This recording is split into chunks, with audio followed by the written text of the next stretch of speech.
The newest edition of Florida Weekly is out on newsstands. Happy to welcome in the presentation editor, Mr. Eric Raddatz. Mr. Chad Oliver. Hello, Mrs. Stacy. How are you?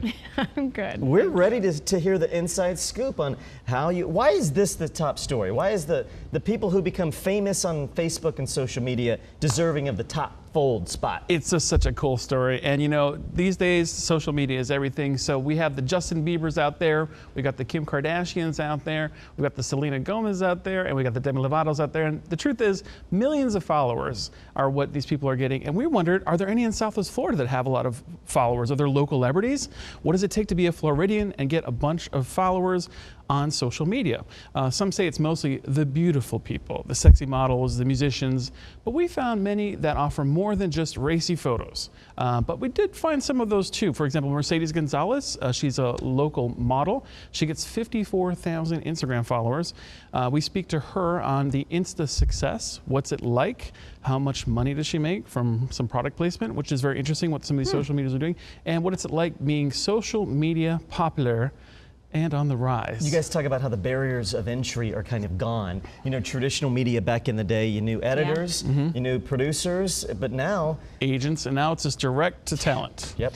Businesses. Let's talk about people who may be trying to get some work done after the hurricane. Contractors, when we make those calls, what do we need to know, or what do we need to look out for? Well, that's what we talked about a little bit. With the Hurricane Irma leaving so much behind, it is important to make sure that none of us get burned. There is still a lot of work to be done.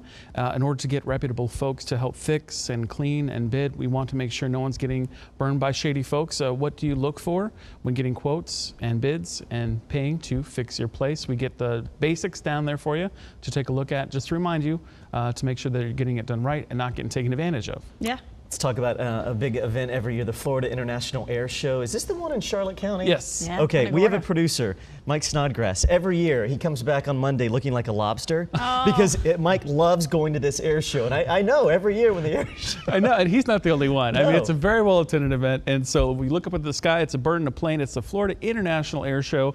You see plenty of planes on display, buzzing through in a magnificent fashion. This year, a very interesting new plane on display, in addition to all the usual fun, will be the 403rd Air Force Reserve Hurricane Weather Reconnaissance Plane. You know, the one they fly through the hurricane hunting? Yeah. Anyway, this event takes place October 13th through 15th.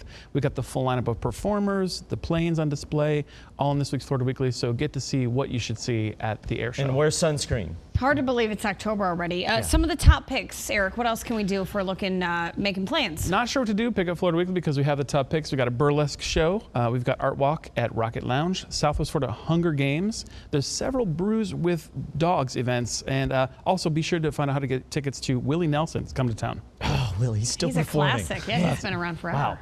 All right, Eric Raddatz, we'll see you next week, my friend. Pleasure. Thank you, my friend.